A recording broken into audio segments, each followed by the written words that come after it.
nakilala ko talaga siya. Although pagtagal ko siya nakakatrabaho, Jezebel, in several teleseries. Pero ito talaga yung, siyempre pag lucky, di ba? Para nakakapag-banding talaga kayo ng acid scene.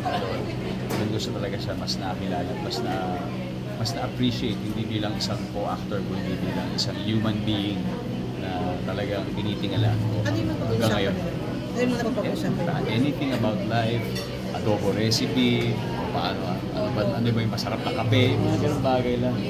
Always good vibes si Tito Ricky. Alam naman yung kanyang chinito smile, talagang innate sa kanya. He brings such positive vibes to every room that he steps in. Grabe yung presence niya sa kanyang bawat performance, sa kanyang tablado man niya o sa harap ng TV o kahit sa likod ng camera, iba talaga yung kanyang energy na ibinibigay sa lahat ng tao. Kaya hindi namin maligilan na sila. May mga naalala ka bang payo niya sa'yo when it comes to life and when it comes to work or... Mahirap siguro makakuha ng isang salita lang na payo niya. Kasi I think he lived by example. Yes. Kung ano yung buhay niya, kung ano yung mga ginagawa niya, paano siya makitungo sa tao. Yun yung forever na tatatak sa'yo more than words. So talagang yung actions niya speak louder than words, so to speak. So pinakamahalaga sa lahat yung paano siya isang mabuting tao sa mga tao, mga kapaligid sa kanya, lalong-lalo na sa kanyang mga katrabaho. Nakatuwid mo ba siya? Ay nako, how I wish. Hindi ba siya mahilig sa madala? Mahilig. Alam niyo, nung nagsisimula ako, yun yung una kong memory sa kanya. Kasi whenever I would attend mga parties of the industry, parati ko nakikita si Ricky Damo. Nasa stage na may hawak. Not once, siguro mga 3 beses ko na nakikita yun. Pero hindi ka tinawag? Hindi kasi nung parati ako nasa likod. Tsaka hindi, mahihain. Hindi ko kakayanin yun. Tsaka hindi pa kami magkakilala. As in from afar, I already knew na parang, this guy really is something whenever he's on stage because he exudes that kind of presence nga and good vibes. Sa kahit anong entabla. So sabi ko, balang araw, sana makatrabaho ko siya. Nagkatotoo. Anong show yung nagkasama ka ng pelikula? Jezebel? Yung nag-lock-in kayo? Yung Alternate. Alternate. One of the I Can See You episodes. Mini-series lang. Don, can you... Sa nangyayari sa sunod-sunod yung pagkukulang. May something ba? May labang plano. Naman natin pero nakakalungkot, diba, na sunod-sunod talaga yung pagpanaw ng ating mga idolo, ng mga tao. Grabe yung contribution sa industriya. Wala kung ano yung meron tayo ngayon. Malaking bagay doon dahil din sa kanila. Napakagara, napakahusay na kontribusyon sa ating kultura. Don, can you take us back sa first time na nakilala mo siya? Oh, first time. I think Jezebel days din yan. Ang first impression mo sa kanya and Siyempre, did it change as you got to... intimidating dahil alam mo, napakagaling na si Tony. Napakagaling din na actor sa parang siyempre, pero hindi talagang siya pa yung magpapakalma sa'yo. Sabihin sa'yo, relax, bigyan ka ng tips. Pero siyempre, at the same time, madadala ka rin napakahusay. Ay, may miss ko talaga sa kanila. Ang last ko na lang, bilang dati ng presidente pa ng actors, President or actor. Okay po. ang kaya ba yung actor tsaka yung actress? So, just the same actor. Si Isa po ang president.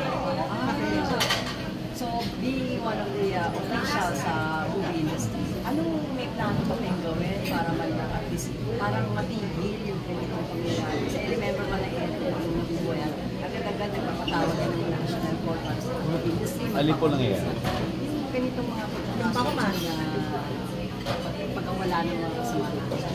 Oh wait, hindi naman wala naman po sa sa kapangyarihan natin to. Hindi po natin wala po tayong magagawa diyan. Pero one thing is for sure, at least in our organization.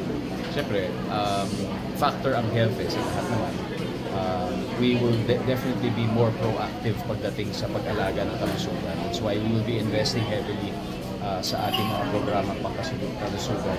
Halimbawa sa pag-i-ensure na every year talaga meron talaga tayong medical check-up.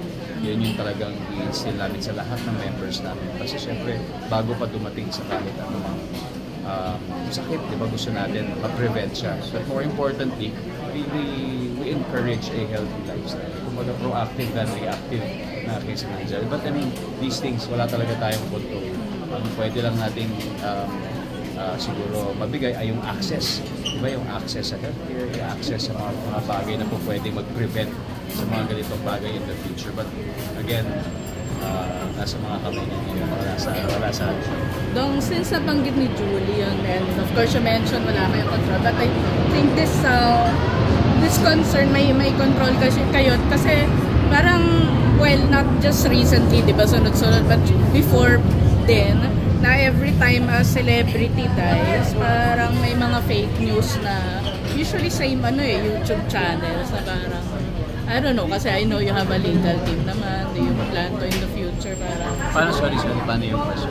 well, nagpa-fake news sila yun sa mga ibang mga YouTube channels na narration na even going as far as I don't know how nila nakuha as posting yung post ni Tito Ricky sa sa hospital.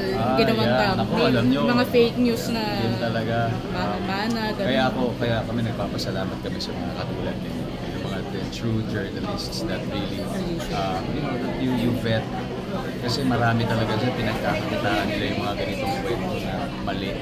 At yung delikado dyan, baka minsan it can actually endanger someone's life.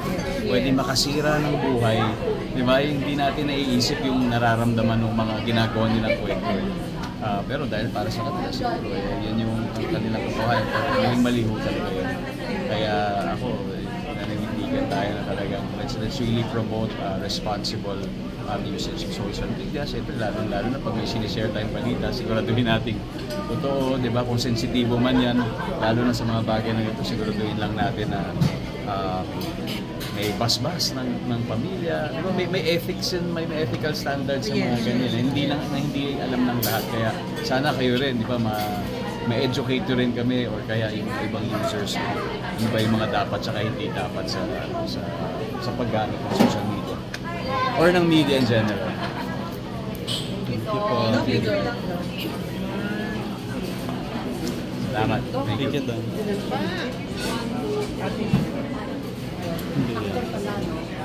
Yes po.